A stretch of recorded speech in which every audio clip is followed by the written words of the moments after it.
Able to agree upon, for example, the decision to expand the membership of the BTC?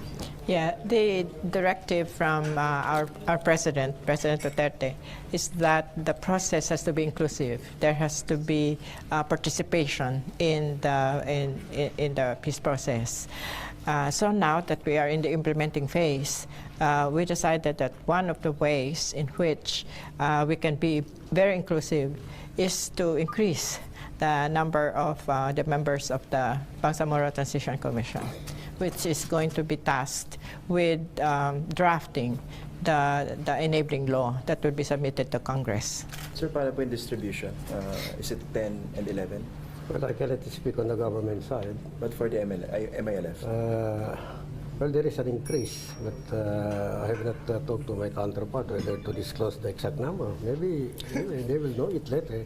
Better to disclose it now with your concurrence. Yeah. So the number is going to be increased. As to how many, we will have to wait for the joint statement that we are going to make. But suffice it to say that because we want greater participation, that we have decided, I mean, and the MILF has also agreed that we will increase the number. As to how many, that we'll have to wait until we have the joint statement later. But was it a difficult decision in the first place on the part of the MILF to agree to add more members? It's more or less a difficult situation because on the basis of signed document, it is stated that it's going to be 15. 8 coming from the MILF and 7 coming from the government of the Philippines. But on the spirit of improvement and enhancement, it's not a violation of that agreement. So we agreed with government to increase the number of the commissioners of the BTC. But of course, the expanded BTC would still be chaired by the MILF. Mm-hmm. That's part of the agreement. Mm-hmm. It would be chaired by the MILF, coming from the MILF. Yeah, and they will also still have the majority. Mm-hmm. But so we thank the MILF for being very open to enhancing the process, to making it more effective and more participatory. And I think they understand that because their whole struggle has really been to give voice to them and to share the public space so that decisions are made in a more democratic manner. And so I think in that spirit, we are very grateful to the MILF that they did make that decision to increase the numbers. In calling for inclusivity, have you decided kanino kukuhang slots yung, for example, representation to be made available, for example, sa MNLF? Would that come from the government? From the government numbers will include members from IP communities, from LGUs, from sultanates, the MNLF, and other groups. So that's not been decided on, but that's just to show you where what we're thinking. How soon will the BTC convene? And tsaka ano yung deadline or time frame for them to produce a new draft? Mm-hmm. You want to? Well, there is an outstanding proposal that the BTC should come up with a new Bangsamoro Basic Law within 1 year. Mm-hmm. And I think that's a good timeline, and we can work on that.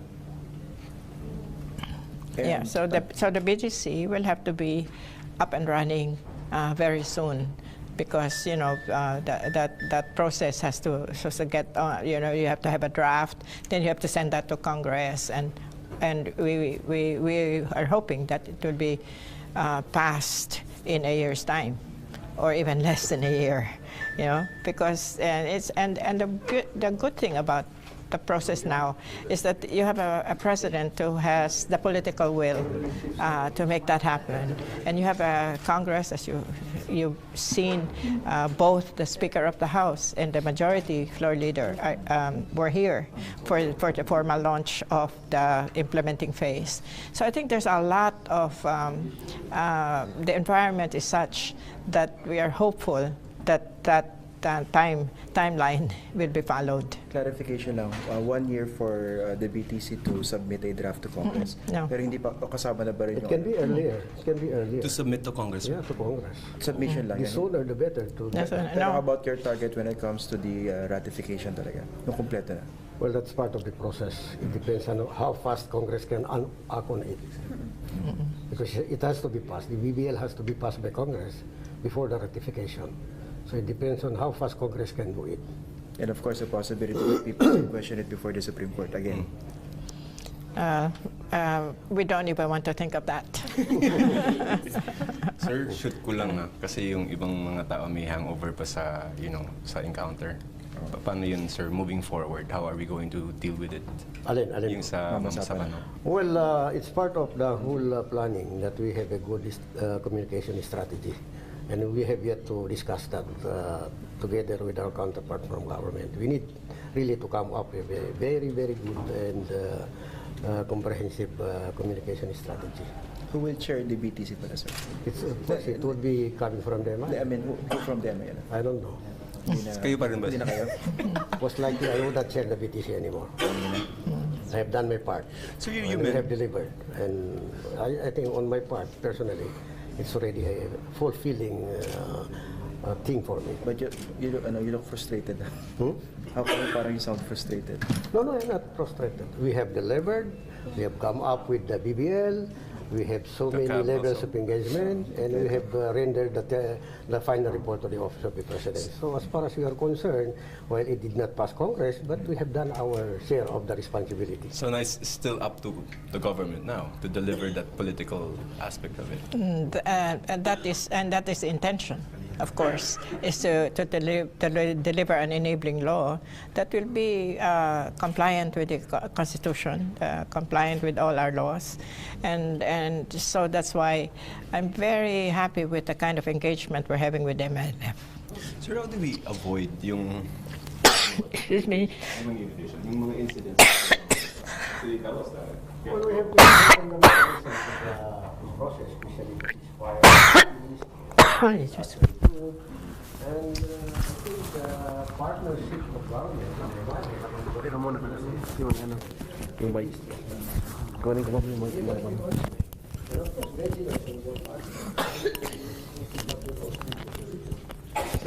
Yung target nyo when it comes to the establishment of 2019 or earlier?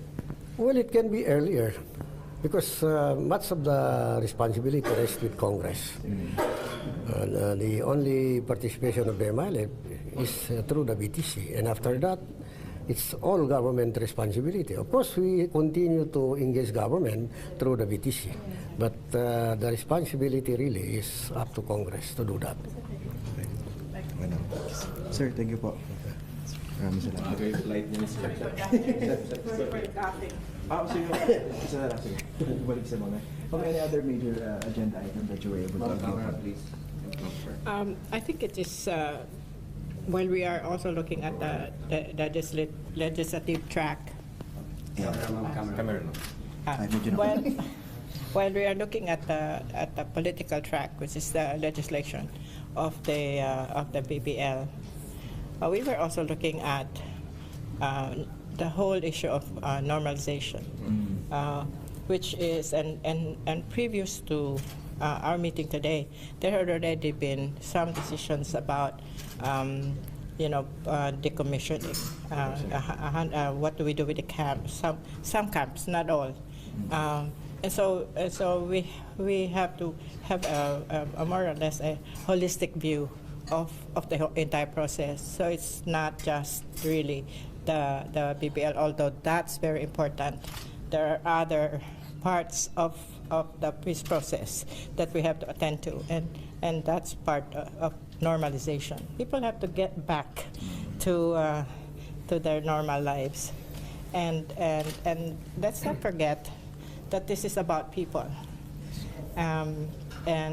Because I come from Mindanao and the President comes from Mindanao, we are very, very cognizant of what people are going through. And so we are, while we are focusing on the legislative track and making sure that there is a law, because then we can move forward with full implementation. We are also looking at what happens on the ground, what can be done with the people who have suffered enough. Sir, kung halimbawa, for some strange reason, mauna yung federalism, if ever, then Di ba sa Moro government? Or parang mo-override No, yun. I would not like to think that kind of situation.